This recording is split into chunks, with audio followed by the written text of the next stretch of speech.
This will be a day long remembered. Now I am the master. Welcome to another episode of Legends and Theories. Real fans out here. Yeah. You think we should bring some people out? Should I just keep talking? What do you think? All right. I know you guys are Mission Impossible fans. That's why you're here, right? Yes. Well, can you please give it up for the cast of Guardians of the Galaxy?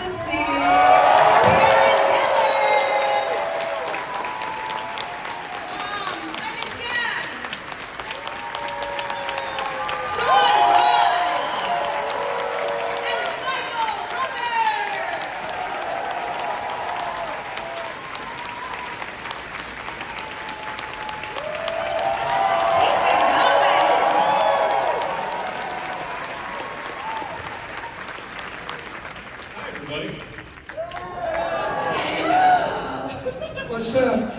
I heard that, Mantis. There's a lot of people out there, y'all. Yeah, just for you. You like it? For me. Yeah, that's right. You like it? That's bullshit. Rooker, sit. Sit. It's a bus. Good one. Here's a treat. Do you have treats in your pocket? I fell down. What's in that coffee? No, why don't you tell everybody? How are you guys? I mean, just genuinely, how are you guys doing? Having a good day so far? Genuinely. Yeah. Yes, I really, truly Good. want to know. How you doing? How are any of us doing right now? Yeah. We're all above ground, so I say that we're doing well, right? That's why I said I saw you out there. I thought, she needs a mini skirt. Oh, me? Yeah. Like mini skirt. You needed a mini skirt with a tube top out here. I have one in my room. That's coming back. I guess he's talking to me. I'm I gonna do assume. have that outfit. Have you been going through my luggage? I think that's coming back. That whole look is coming back. I didn't know you were moving into styling. I am. Well, short shorts are also making a comeback. Can we see you in some 2-inch shorts? 2-inch inseam shorts. That'd be great. You wouldn't like that? Shorts? Ooh, Short Sean? shorts. They're making a comeback. Would you ever wear them? Hot? Sean, you'd wear hot pants, wouldn't you? Well, that's all the time we have. I plead the fifth. Well, everybody is here because they love Guardians of the Galaxy. Phenomenal. And honestly, sometimes a soundtrack can make or break a movie. And with Guardians, every song is awesome. You're bopping along throughout the whole movie. What's your favorite song from all the movies? And what song would you love added into a soundtrack? Okay, favorite song. Go ahead, Karen. You do this. I'm gonna go with Ana Pina Coladas. That's the best one. In your car? Yeah. Is that like the drink and the song? Oh, yeah. The drinks, isn't it? Yeah, delicious. That's good. We could do that. Yes. Okay. I love the song Creep too by Radiohead. It was beautiful. I gotta say, it's one of the more obscure songs, but since we're in Chicago, I can say I love Lakeshore Drive. We used to hear it as kids on local radio, and we were here in St. Louis. Anyway. You got one for me? I don't think music. Come and get your love.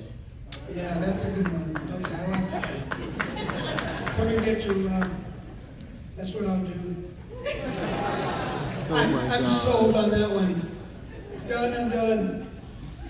The story arc of the movies touches on so many different topics, from love to really finding yourself. Is there a moment in the series that has stuck with you personally that is your favorite moment? I think my personal favorite to get to sort of perform and be a part of was the scene with Nebula and Gamora in Volume 2, when they sort of just have this huge explosive argument, and I think for the first time they're being truly honest with each other and starting to hear each other's points of view. And I just felt like such an emotional scene to perform with Zoe, and so much character development in one scene, and I just loved doing that.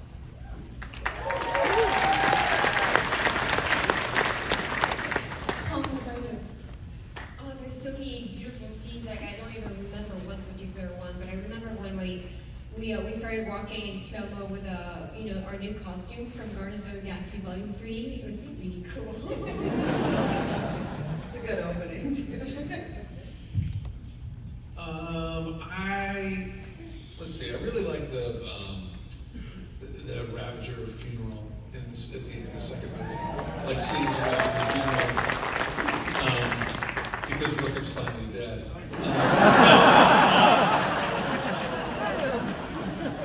What about when he was dead and he was snoring? You remember that? Speaking of being dead, I really enjoyed my death. Snoring. My death scene was the only time I got any rest in that show. He started snoring while he Who's was laying pitching there. him? I went to sleep. How many takes did we get? 7 takes? I went to sleep 7 times. Swear to God, within 10 seconds I was snoring. Everybody else was going like looking at James Gunn going like, what? Gunn was over there in the back by the cameras going, let him sleep.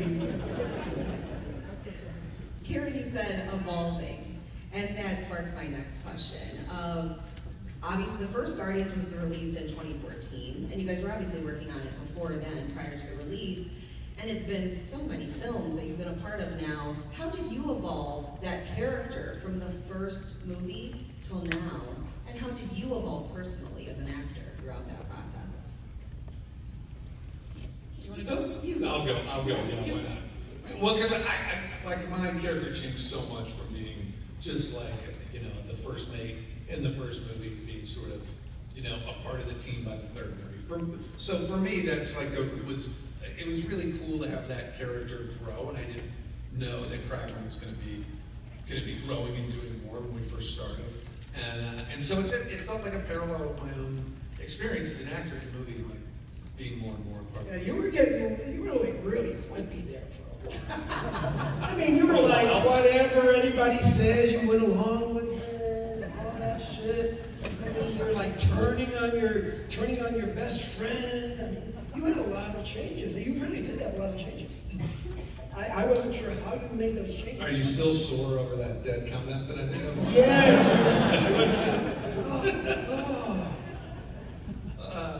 Yeah. But it's true. You went through some real dramatic moments. Yeah. I mean, working with me as a raccoon, shit like that. He's the one that did all the lines, right? You would just be sitting there and be all scrunched up like a raccoon, and you'd be talking. I mean, it's true, dude. You almost bit me. I was petting you. I was You like, mess with him, man. here. When this dude's in character, he'll bite your ass. Whatever it takes. And then he started like washing his outfits and You know how those raccoons are. They wash their hands a lot. They're so adorable, those little trash pandas. How did you evolve, Pom? I didn't evolve at all. My final evolution. I think James Gunn worked the characters a certain way, and then by knowing us more and more, he just shaped them in a different way too, and he saw certain things in us that he wanted to show to the world as well, and of course, I don't know, for my character, for example, she was more like quirky and strange and funny to start with, and then he saw that I had a little fire inside of me and I wanted to do some fight scenes, and I kept asking for it, so of course the character evolved that way to have more action. Yeah, because are you an adrenaline junkie? I mean, that's what people say. I say that I'm just passionate about certain things that maybe some people are not passionate about. How many skydives have you done? She's so passionate about death. She's living life is what she's doing. Sure it is. It's like 249 as of today. Wow. So that Guys, I mean, you've done kind of, Sean, like right up in there. Sean McCormack, I have to see his work. He's incredible. He does incredible sky surf and all sorts of skydives, and he made me think of the whole discipline in a different way, and made me relax into certain positions that, were difficult to do, and he's amazing. So, you know, it's always amazing to just get to do things with people who are better than you, when it's, you know, acting or skydiving or anything, you know, to learn from the best, you know? It challenges you to push to be the best that you can be. Yeah. Oh yeah. How about you, Michael? How did you evolve then? I didn't evolve. No, you were just here to set your ways. Yondu was written a very specific way, and there was not a lot of changes in Yondu. It's just that there was changes in the audience that was observing Yondu. They would observe Yondu, thinking Yondu is one type of being, and it turned out that he's totally different. And so, but that I didn't change. The audience changed. I like that perspective.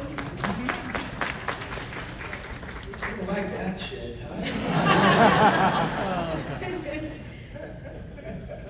Haven't you ever met someone and you thought, oh my God, and then all of a sudden they turn out to be the best person in the world? Yes. Or just the opposite? Yes. My best friends. Oh my God, you're the best person in the world. You're so lovely and you're so kind, and you turned out to be a jerk.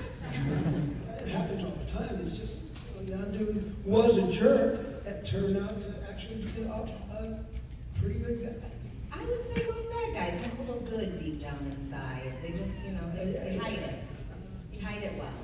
Did you guys ever feel pressure to play your characters? Usually when there's a comic book or something prior to making a movie or a cartoon, did you feel pressure to uphold what that character represented? Not at all. James Gunn, as a matter of fact, I went out and I bought comics, and I'm like thinking to myself, holy shit, I'm gonna have to work out. I mean, you see those comics, right? The guy's in a loincloth, he's got muscles everywhere, and I'm thinking, oh, this is not a Gunn cast me in this. What is his brain thinking? You know, and then I told him I went out and got him, and he said, no, don't read any of that. It's totally different. We're gonna go a different way and all that stuff. So that was good. I'm glad. It's nice. It lets you have a little bit more creative freedom. Is that what you're doing? Instead of being stuck in the box of this is what this character I mean, is. it's not a biopic, you know, it's just it's all like imaginary characters, and even like within the world of the comic books, they've been written a different way by different writers, so it's like it's constantly changing, so it's not like set in stone. And then it's all about the vision of the director, and then also your interpretation, and you know, it's a constant conversation, so it's not, you know, Always evolving. it's boring if it's just supposed to be one thing, you know? Well, that's very true, because you look at these comics and like one series of comics by a certain artist looks a certain way, and then all of a sudden it changes. It's like, oh, well, it didn't look that way before, you know. Plus, these characters were maybe lesser known than a lot of the other characters, so we did have a little bit more freedom in that respect to kind of just do our own thing with it. You can't please everyone. There's always going to be people who are going to be pissed off because you did that, you said that. It's just like, so be it, you know? My life. My life is to please all you people. I spend 99.99% of my time thinking of really nice things to say to y'all. Aw, you're such a good liar. He's a great actor, isn't he? Nebula is full of robot parts, little robotic parts. If you had robot parts, what robot part would you want, and what ability would you want it to have? Would you want super computing? Would you want super strength, an awesome arm? Would you want jet boots? What would you have? Wow. Oh, okay, so So many options. If a part of me could be a robot, I would choose. Can I take a quarter of my brain and make it robotic? Yes, yeah. And it's sort of just got this like crazy fast computer style like Chat GPT, which I've been calling Chat GPT this whole time yesterday. That's why I need this. But it could just like access any information at any point. That would be handy. And also I'd like to be able to take off like a plane with my legs. Can I have that as well? Yes. Thanks. Yes, you're welcome. Here you go. Anybody else? Pom? Son? Power or? And a robot. If you were to have a Only full, robot parts. Yeah, if you want Like Nebula. part of your body to be robotic, what Like would it Nebula. be? Can it be a weapon? Oh, shit, yeah. No, but Be a weapon. there's so many people, it's too dangerous. I have to go to jail, guys. I don't want to go to jail. Not with your automatic arm on with your weapon attached to your body. You'd be hard to put in jail. You'd go on a great adventure with that thing. No, I just want to be. You got a permit for that arm, maybe? I just want to teleport and have a +1 and suitcases teleported to. That's it. That's the only thing I want. No, I want a flying horse too. Or dinosaurs. No, not dinosaur. What's the name? The dragon. That's a different franchise. Would my robot heart keep me alive longer? Ooh, Or that's would great. would my regular brain eventually get deteriorate. deteriorate? Probably, right? I want to live longer. That's what I'm saying. Yeah. So live longer. Yeah. I can put it. How long do you want to live? Is that a real? I want to live to be 100. I want to see a lot in my life for some reason. Yeah, but if you're in good. But you probably go blind. That's true. Yeah. That's the risk you take. I'm 100, I can't hear or see or smell. That take me out. I'd like to live a long time. Yeah. Yeah. 20,000 years. Oh, that's all. Maybe by then we'll have flying cars. Michael? What part that I'd want to be robotic? As long as it Yeah. is it NSFW? Come on, please. No, I actually.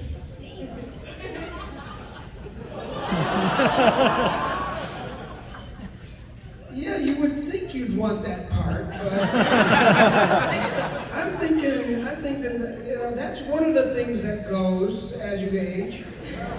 But other things that go real quickly as you age are your knees. I would like to have a nice, better knees. Many people out there feel that. They walked thousands of steps yesterday and today. No shit. I'm telling you, you wake up sometimes and it's like, oh God, what the hell is going on with my knees? Yeah, my knees make noise too. They make noise? Oh, mine talk to me. Mine talk to me. Don't you get up, you idiot. Right where you are. Every hero has a weakness.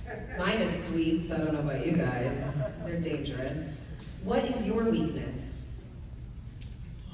Like guilty pleasure, vices, Achilles' heels. Yes. It could even be you love to watch reality TV. Yes, exactly. You just summed me up in one sentence. I'm a fiend. I'm an addict. For what? For Vanderpump Rules, The Valley, Love Island UK. If you're not watching it, get into it. Oh yeah, no, it's really bad. Like, I stopped watching good movies. Like, I don't watch good acting or good films anymore, and that's a problem because I need to for my craft. So I'll be getting back into that later after I finish Love Island UK this year. But you're watching drama.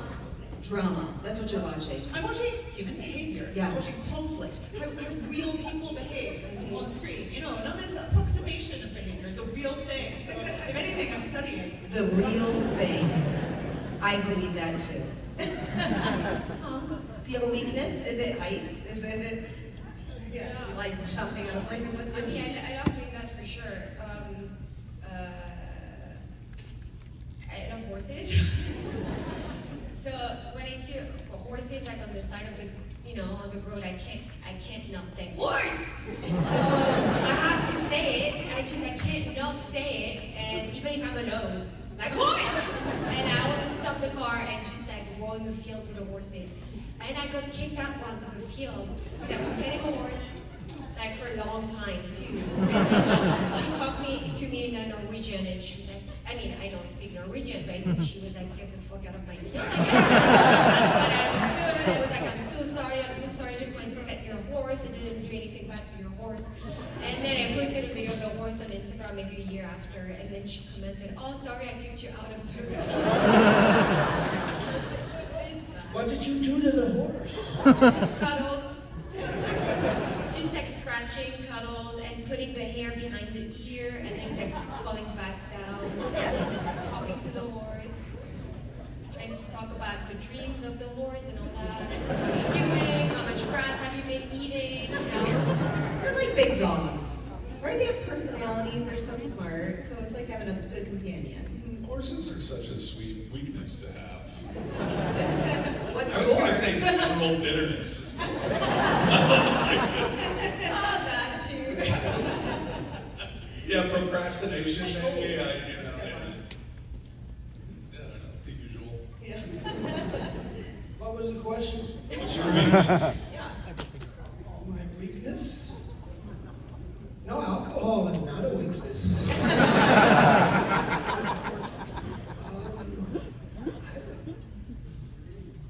No, well, everything is kind of a weakness. You know, my knees, let's see, my eyes, my ears, my shoulders, the joint in general.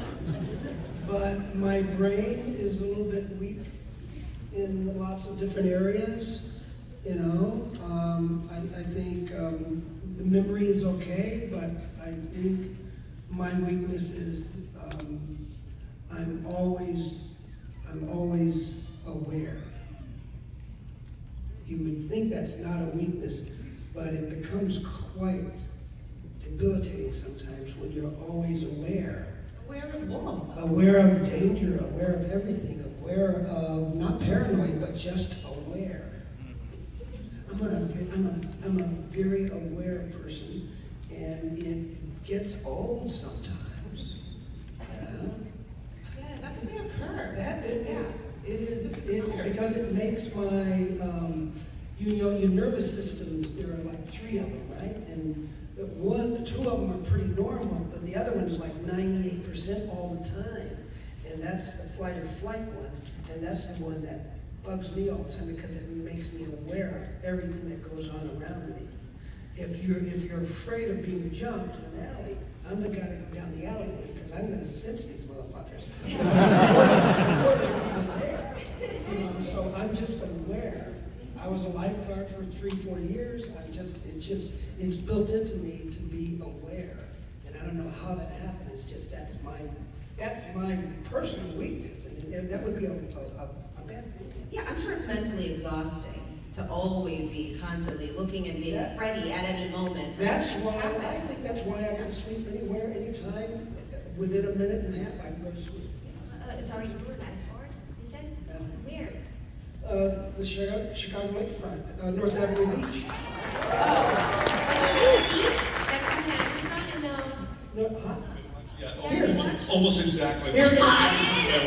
But I'm from. that was a documentary about Rooker. And I was a lifeguard here in Chicago. You know, Did you have to save anyone ever? Did you ever have to save people? Yeah, I saved a bunch of people. Stop it. I was the guard of the year, my first rookie year. I saved about 13, 14 people that year. And I saved just other people. A true hero in the room here. True hero. I'm lucky I didn't drown myself. Wait, so you did like mouth to mouth? I've done mouth to mouth, yeah. To people.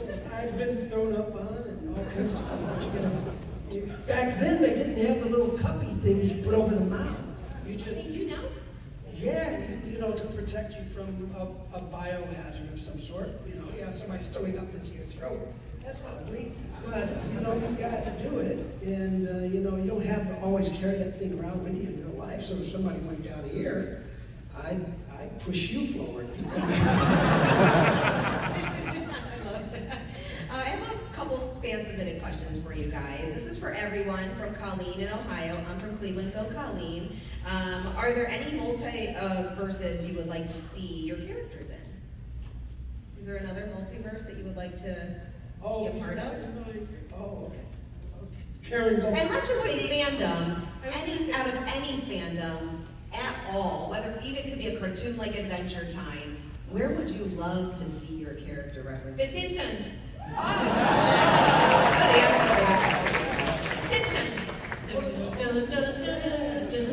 I actually was recently in The Simpsons, which was honestly the coolest thing ever because I played groundskeeper Willie's girlfriend. It was like I was born to play that role. The only Scottish role. I can see that. I'm gonna totally check that out. But where do we want to see our character? So it could be anything, anywhere. I would like to see my character in Love Island, UK. Nebula goes in there, tries to find love. That'd be so awesome. I want something totally out of left field, like the Rockford Files, or like the original Matlock, you know, or something like that. It was like, what's that guy from outer space doing here? Miami Vice. That'd be so great with the suit rolled up sleeves. Jeez. Michael, what about you? I do one of those old westerns like Rawhide or something like that. I wouldn't mind being in that universe. You know, dealing with horses and cattle and. You know. Yes, let's do it. This question is for Sean specifically, from Hannah in Illinois. You are also the stand-in for Rocket Raccoon during filming, and she heard a rumor that you actually came up with some of the lines for his character. Is that true? And do you remember any of the lines? The one line that I definitely improvised on set is in the first movie when Rocket says, now I'm standing, yeah, being a bunch of jackasses standing. Which I loved. It was really fun. For the most part, though, we don't do a ton of improvising on him. Like a lot of times, James will have his like B script there, and B and C lines. he'll feed us lines from behind the camera. So a lot of the lines that are new to us, he's actually already written before. And then sometimes there's tags. I mean, we do a little bit of improvising, but there's not a ton. That was like, Gunn was like, now, okay, what? And it was like this dumbest scene. It was so funny. People love that scene. I mean, yeah. It's crazy what people like glob onto, like what they grab and they keep that. And they're like, that's the best moment. And you're like, we didn't even we just did that moment, didn't think anything about it, and it ends up sparking. We had fun doing it. Almost all those scenes we do end up being goofy and fun in its own way. You know? Yeah. Just, yeah. You guys really do a great job of, the movie has so much serious overtones to it. There's a war happening, there's a lot that's going on, and you guys do such a great job of having that comedic relief, but still staying true to how serious the situation is. You guys do a great job translating that. This is from Joseph in Wisconsin for Pom. What was it like joining the cast in the second movie? Were you nervous? Yeah, I was nervous, of course. But they made me feel like, I was just joining the family, and everyone was so nice that, I was just very excited to work with them. And yeah, I remember shooting my first scene with Dave Bautista, the scene on the steps when he talks about the people that he lost in his life, and I just go through everything that he's lived, and it was beautiful. I have so many beautiful memories. So I was nice. Goosebumps. I was nice. Yeah. You don't spread that around. you showed me your butt, right? Yes, that was your first rehearsal. Yeah. I mean, I'm French. I don't care about these things. Was it hairy? I don't remember. It was far away, and it was like through a window, and we were rehearsing a pretty emotional scene, and then we're like, what is that over there? Hans Rooker is showing his butt. Oh, did I show my butt? That's what I mooned you, right? Mooning was a big thing back in the 70s. Yeah. Streaking, mooning. Yes. Where did it go? Why did it disappear? And Even when I was in high school, we were mooning other cars. I don't know. It was silly. yeah, what? that weird that Yeah. times have changed? People Very don't much ruin so. each other. Yeah, we'll all laugh. It's fine. Ball rats, we ruin each Why were you all removed from the stage? Well, Michael Rooker took out his butt. This is for Karen from Marissa in Illinois. Did you or Zoe take longer in makeup? And what was the longest time you had to sit in the makeup chair for? I think we took the exact same amount of time, if I remember correctly. The first film was 5 hours for me, but I shaved my head for the first film, so I was completely bald. So you would have thought it was shorter, but actually it took longer for some reason. And then, but then they streamlined it over the course of a few different films, so got it down to 4 hours. So it was 4 hours every morning, and I'd see Zoe coming in at some ungodly hour, and we'd just sort of nod at each other like, let's do it. What are you doing when you're sitting in the makeup chair for that long? What do Are you you think? scrolling on your phone? I'm watching Are you watching? Don't lie. We know what you're doing. Sleeping? No, I don't have your talent of sleeping anywhere at any time. I have scalpels on my face. This is from Francis in Illinois. For everyone, what was your favorite scene to shoot? You already know my favorite one. When I'm dead and I'm getting to sleep. That was by far my favorite scene. It was like, oh God, I'm waking up. We're doing this again. I think for me it was the dog days are over while that was playing, and just kind of dancing so freely, and kind of like, for me like Nebula had evolved so much from a villain at the beginning, and then we gradually got to know her, and then to just see how far she'd come, and in that moment she was just so free and smiling, and I was like, I can't believe we've been so lucky to have this much time with this character and get to know her to the point where someone that we hated at the beginning, we now feel some affection towards, and so it was just really nice to kind of end it all on that note. Maybe ending, I don't know. I was going to say that same moment actually. Yeah, dancing at the end of the third movie, and so like I'm doing the reference for Rocket, and my brother James does Groot when he's dancing. So when Rocket and Groot are dancing with each other in that scene, it's my brother and myself dancing with each other. Oh, it's so sweet. And Gunn, I mean, Jimmy, he thinks he's a really good dancer, too. Actually, Is he not? Better Is than that I. thanks? Is he not? Way better than me. I don't know how to do that stuff. Dance, jeez, amazing. No, actually, I do have a favorite scene, and it was a scene where I take down all the lizard people. And it was a great sequence, and there was a whole new whistling tune that I had to learn. It was from an old Western. And so the way I walk up, the way I look, the way I open up my jacket, my cape thing, and I bear my arrow.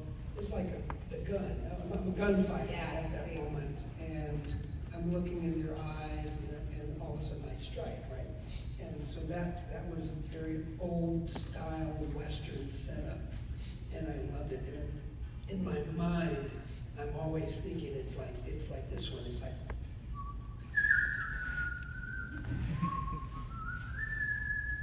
You know that tune?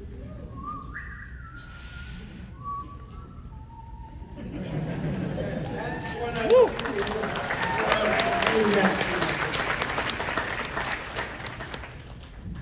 For the whole cast, this is from Abby in Illinois. What was the best prank pulled on set? Prank. Were there any pranks going on? No. I don't know. Just what are you pranks? We were just stupid things. Just really just fun? I don't think there was All the time, no? Yeah. real pranky. But what? It's a The funny doll question to me. of Chris. Ah. Remember the lifelike doll of Chris God. Pratt? Oh, the The one that I had to carry at the beginning of Volume 3, so I obviously couldn't carry Chris Pratt that effortlessly. So they make a lifelike doll that's completely lifelike. Like it literally looked like him, just sprawled out. And I think some pranks might have happened to that doll. That's what they did. They had pranks with Rocket as well. They'd have Rocket leaning against the wall. They had a whole full-on puppet thing with Rocket, as Rocket. And they posed Rocket in various ways. Oh. You know, cigars, and, a glass of wine. Just silly stuff. I don't know. Oh yeah, I'd be putting that somewhere just to freak people out, like he moved while you weren't looking. This is from Nima in Illinois for Karen. What was your workout routine like before and during shooting? And for the rest of the cast, did you have to go through physical training for your role? I mean, Sean, I'm sure you were going through a lot of physical training for your role, right? Sean, he was in the gym every day. Yeah, working out. Yeah. Rocket's harder. Rocket's way harder to play than anything I've done physically, probably actually. Yeah, No one else could have done it. No one could have done what you did, dude. No one. It's unbelievable. But so my workout routine, I mean, it's weights. I lift weights, as you can tell. Big pounders, right? Oh, at least. Don't you poo-poo 20-pounders. They're great. Wait, 20 pounds is It's heavy for a girl. It's heavy for me. No, I think I'm on like 10 pounds for biceps. But yeah, just weights, and then trying to eat a lot of protein and trying to hit the right levels of things, and then the dreaded cardio, which I find reasons to not do all the time, but I should be doing it. I should be doing it, like I'm trying to start training for something starting soon, and oh my gosh, the excuses I'm finding to not do it. It's unbelievable. It's a talent at this point. It's really difficult. Actually, there's lots of training regimens that actors have to do. The last 2 jobs I've done, the first job before doing Peacemaker, I gained like 15 pounds. And it's really difficult stuff to do. I mean, you would think, but you gotta eat the right stuff, you know? You gotta eat really a lot of fat and carbs. You just gotta enjoy yourself. Yeah. It's really difficult to enjoy yourself every night going out and eating all you want. It's, you would think, wow, that gut is really growing. People would come up and pat me, and it was like, yeah, it was getting good. In Righteous Gemstones, I gained like 15 pounds for that. People kept asking when you were due. They did. Have you ever done that? When do you do? And the lady's not pregnant, and I have, and the husband's back there going like, he knows what I'm about to say, and I don't get the hint, and it's like, what a dope. That's not a good, but people ask me, a few times. Well, are you guys going to be at your booth today? Are you guys going to be at your table today? Are you here tomorrow by chance? I'm just here today. Just today. So you can continue this conversation, if you would like, downstairs. We're done. It is time for us to wrap. Yeah, we're all going to be at our table, so if you have money left in your pocket, come on and spend it. Chad, please, everybody.